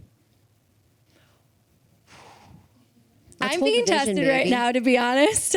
You what? I'm being tested right now, to be honest. I feel like You got this. So I'm a writer, and I think just expressing myself on more of a public stage. On stage? More public. Are you in public right now on I a know. stage? Hey. Wow. Yes. God is good. Yeah. What up? And are you crushing it? Yes. Are you comfortable? Yes. Are Yes, you I casual? am. Are you cool? And are you bringing the heat with the questions? I did. Yes. Yeah. Like, And you guys brought the heat with the answers. Those were so Yes. good. Thank you for saying what you said, because when I was back there thinking about the question, I was like, they've answered so much of it. Like, what am I, what are we going to talk about? What are we going to bring? What am I going to bring? What are you going to say? And just the part about, and I don't know if it's a woman thing. I don't know if it's like generational thing with family and people pleasing and just always thinking of the other before, and even in our manifestations. Like, even though I think about my manifestations and I'm like, why can't I just think about what I actually want? I'm thinking about what's actually going to be beneficial for the other. And so thank you so much. It was awesome how you responded. And yeah, thank you. Quick raise of hands. How many people did Colleen help by getting up here, sharing her vulnerability and what she's going through right now? Who did she help? There we go. Sean, come on. Just kidding. JK. I could call him out because I was in the back there. And the last thing, just so many of us do what you were talking about earlier that you do, that I also do, where it's like, well, they already answered, so like, what's the point of me going up there? We kind of like get ahead of ourselves just to like short whatever's going to happen and don't leave opportunity for magic, and really just like, okay, well, they already answered my question. We're going to wrap it up. You know what I mean? We're kind of already self-sabotaging and already in the place of like, what's the point? Blah, blah, blah. And it's like coming back to the magic of like, I asked this question, let's see where it goes. And I'm on stage. Yes. You're on that stage. Yes. It's hot. Yes. It's just hot in New York, but it's hot. Yes. Let's all just So hold the good, vision Colleen. for Colleen on bigger stages, writing Thank for more you. people, just doing her thing. Thank you. We love you, baby. Thank you so much. you. Thank you. Crushed it. Colleen needs to stay up here. Yes. I like that she was higher than us. I know. I was like, She was shining. Next, I want to welcome Chelsea. Chelsea, where baby. you at? Let's Chelsea. go. Chelsea, yes. Come over here. Hello. Hello, New Can York. I just say something really quick? This is such a full circle moment, because when you guys said you went on tour before anyone even asked you to go on tour, you came to a WeWork that I worked at in like 2017. Yes. And that's right when I started my podcast. And I was like, ooh, who are these girls? Like, I was almost 30, and then you had the podcast almost 30. And I'm like, Which city? It was in Chicago. Okay, girl, that was early. That was Early days. Early days. And then I'm interviewing Kayleigh and Danielle on Monday. So it's very full circle. So just had to like be a fangirl first. Tell everyone the name of your podcast. In my non-expert opinion. Yeah. Yeah. We're so excited. Thank you. Okay, I'm excited. So I'm gonna read Chelsea's question, then you can add in whatever you want. We have a podcaster up here. So Chelsea's question was, how to attract and believe there is a partner out there for you that is equal, as ambitious, driven, and intelligent, and that you're not intimidating to them. I don't want to water myself down for a partner, but I feel like subconsciously I keep attracting guys that don't meet the standards that I've set for Who myself. else feels this? Who else I'm so feels this? excited for this. I love the straight up hands are like, like kind of pissed. They're like, Can you speak a little more to this question? Yeah, absolutely. So I let's feel get the tea, bitch. Yeah, I'm gonna give you the tea. I'm a podcaster, so I could take over the stage. Like, We'll cut you off. But I feel very confident and ambitious. Like if you look at the wheel of life, I feel amazing about like 8 out of 10 of it. I have incredible girlfriends. I mean, I'm friends with girls I was friends with when I was 7 years old. To this day, still friends with. I've like manifested the career of my dreams. I also help people launch podcasts. I have a podcast. I travel full time. I'm a digital nomad. So I feel like I've created this beautiful, colorful life for myself. And then with romantic relationships, like what the fuck happened here? Like, I don't know. It's just, I feel like there's two things that are happening. And one is like, oh, your life is so colorful, and like adding that like 9 out of 10, 10 out of 10 wheels, like it's almost going to be like your life is too good and something bad is going to happen. And then I think the second thing is the wound of being too much. So again, the intimidation factor of like, oh, I have all these amazing things going on in my life, and now I have to like shrink a little bit to not intimidate the person, because I have heard from exes like, my dreams are like, that's unrealistic, or that's too big, or you are too much. And so getting out of that story is something that's like really important to me right now, especially as I get older. I don't want to feel too much, and I want to feel like my full self. What age did you feel for the first time that you were too much? Okay, therapy right now.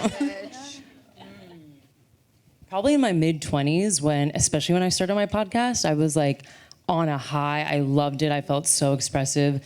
I always wanted to be a TV reporter, like on E! News. And so I was like, oh my God, I want to do this. And then I just remember dating an ex around that time who was just constantly, my mom called it clipping at my wings. She's like, this guy is clipping at your wings. Like I can just tell you're constantly shrinking. So I feel like mid-20s when I was like, oh, I do have like really big dreams, and people feel some type of way about it. I thank you for sharing that. I feel like it's so important for us to recognize kind of where the origin of that feeling comes from, because it can feel like it's kind of running the show without us even realizing, and even realizing that we are now the adult Chelsea, and being able to really kind of hold that younger version of you, talk to her, be like, yo, I get it. That was fucked up. How he handled that, how he made you feel. But I want you to know that like I'm in the driver's seat now. I am able to really hold us, and you don't have to overwork. You don't have to be driving this thing. And just know that I know deeply, because when you sit in your center, I'm sure you know what that feels like. Do you know that your person is on their way? Do you know deeply? Like when you're not comparing yourself to people, when you're not thinking about, oh my gosh, time's ticking, do you know? I feel like yes, and that's why I've said no to so many people. I've gotten myself out of situations where I could have married the guy when I was 25. I could have gone through with the relationship that triggered all my anxiety, and I'm like, but that's not for me. That's not my highest self. But it's like moving past that, like, okay, you made it through one level, but now we need to like actually believe that the partner of your dreams is on your way. And I think it's in these moments that like our faith is truly tested. Like we're kind of pushing that threshold where if we remain true to who we are, if we are abiding to our centers, then first of all, I mean, that is a skill and just a practice and cultivation that you will have for the rest of your life with your partner and outside of that. But I think there comes a point where you're like, fuck. And that's like the juicy part. That's really the turning point. And if you're able to stay in your center through this moment of like, where is this person? You will find that a lot of the static, a lot of your doubts and fears and comparisons just start to fall off, and your faith has so much more power. And then you'll just watch the divine timing and the divine orchestration of all the things. And I know it sounds like flowery language and like ideal, but it really begins to happen when we stop thinking so hard about like, oh, how is this going to happen? How is this going to work? I was on a walk with my friend the other day, and I was like talking about somebody, and I was like, he's too intimidated by me. And she's like, is that really true? do you guys really get intimidated by girls? I was like, yes, it's true for me. I was like, yes, it's true. But I always think if I exist, they exist. If you exist, the person that is made for you exists. If you have these high standards of being creative, of being on purpose, of being successful, of being whatever it is, then the person out there also has to exist. And also the great Rumi Sufi poet says, what you seek is seeking you. So I always remember that in my life where I'm like, I have someone out there that exists right now that is thinking about me just the way I'm thinking about them. We just don't know who it is yet. They are actually on their path and seeking me too in their mind and looking for me. So we can also take a lot of the burden of the work off of our shoulders of feeling like we have to create it, we have to manifest it, we have to find it, we have to go on dating apps, we have to go to fucking happy hours, whatever it is. We actually don't need to, we need to do half of that because the other person is doing the other half of the work to find us. And I'm talking in us now, ladies, because it's us out there. Love all of that. Something I started doing recently that I actually heard from another podcaster, Pia Baroncini. She left a relationship that she was engaged. She could have had the dream life. She's like, this could be my husband. This could be our house. We could have these beautiful future children, but she knew it wasn't right for her. So she got out of that, trusted her gut, and then started talking to her future ideal husband as if he was already there. And I thought that was brilliant because the more you can... What I've experienced with that is the more I can get in the feeling of what that person's gonna feel like, the faster I've been sorting. It's hard when you have a light. It's hard when you're an interesting person and you're gorgeous. You get a lot of like people coming at you, and if you're an optimist and you love people, which you clearly do, you're gonna give everybody a little bit of your time, and it can be a lot of, just from a quantity perspective, a lot of disappointing experiences. Eliminating those or reducing those has been the thing that has been like saving me recently. And like when I started talking to my future guy as if he was already there, I actually like hit it off with someone recently, and I was like, whoa, and it felt different from the get-go. So eliminating all the, not time wasters, but eliminating those things where it's not gonna be right for you is key, and a strategy to do that is to talk to your perfect person as if they're already there. That way you know this other conversation wasn't that. I promise you it exists, and I'm in it right now because I thought it didn't exist either. My first breakup from someone I dated after the divorce, I was so defeated because I was exactly where you are, truly. I was like, I'm too much for people. I'm so focused on building a business. No one is going to get me. They find it really cool and infatuating at first, and then it starts to intimidate them. Like I'd create all these stories in my head from what I felt was happening constantly. So similar to what Danielle said, like speaking to that person, I wrote it all in my journal. And I first wrote what didn't work in all the past relationships, what didn't work for me, like just bullet point pages of just what didn't fulfill me. And then I wrote what I needed from a man and the kind of person I wanted that man to be. And I wrote it out, I journaled, I bullet pointed, I got really specific on it too. It took me a really long time to do, and I kept exactly that person. This wasn't a checklist, mind you. We're not like trying to check the boxes for people. This is just visualizing and creating for yourself. Like, who is that person? And then I journaled as if I was already in that relationship. And I journaled about how beautiful it was and how I filled my own cup up, but this person also came in and filled cups up with me, and we did this together. And I met that man, and he's also building a business. And it's really cool because he gets it. And he understands, and we understand each other, and we get to collaborate on things, but also be so fiercely independent and cheer people on. While like he usually comes to all of our events, but to be honest, he was so exhausted from traveling and everything he had going on that he's not here for this one. And I was totally fine with it because, I mean, he was cheering me on from afar, and he doesn't have to be here for my cup to feel filled up. So I want to let you know it exists and it's out there, and you will meet this person, and you both are gonna fill each other's cups up. It takes time, and it takes understanding of what you need, what you want, and who you are, and who that person is. Thank you. Oh my gosh. And if anyone has mutual friends they want to set me up with, I'm saying. But yeah, that was so helpful. Thank you. I mean, everything you guys just said, I was like, yep, taking that. What's your vision? How My can we vision hold the is vision? someone, for a partnership. Is that right? Yeah. I would say for me, it's someone that is incredibly ambitious and career driven, but also has a huge heart of gold. It almost makes me cry. Oh, there we go. Let the it out. feeling. Yes. Like super creative, curious, and just really is like interested in me and my life, and I'm equally as interested in them.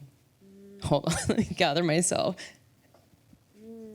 When you can feel it in your body like that, that's half of it. Yeah, it's really half of it. Yeah, I think Can't wait to play this at your wedding.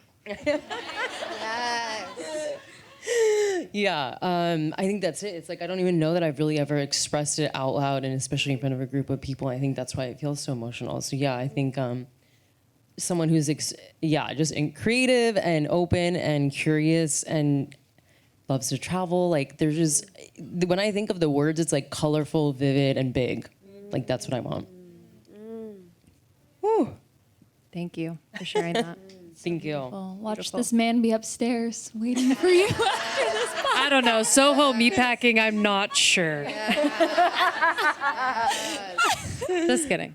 Yes. And giving yourself permission to speak it out loud. You know what I mean? Like just to like be in truth with it. And also it's so beautiful that if we humans cease to have desires, we wouldn't be here on earth. It's so beautiful to have a desire for a loving relationship and for a partner that sees you and that meets you. It's like, what a beautiful thing. So much to have a desire that your body is in response to it and your body craves that. You know, motherhood and loving relationships are such a natural yearning desire of the feminine. So it's so beautiful that you're able to tap into that. So thank you for expanding us with the truth of what your heart is looking for. Thank you. This is so helpful. Yes.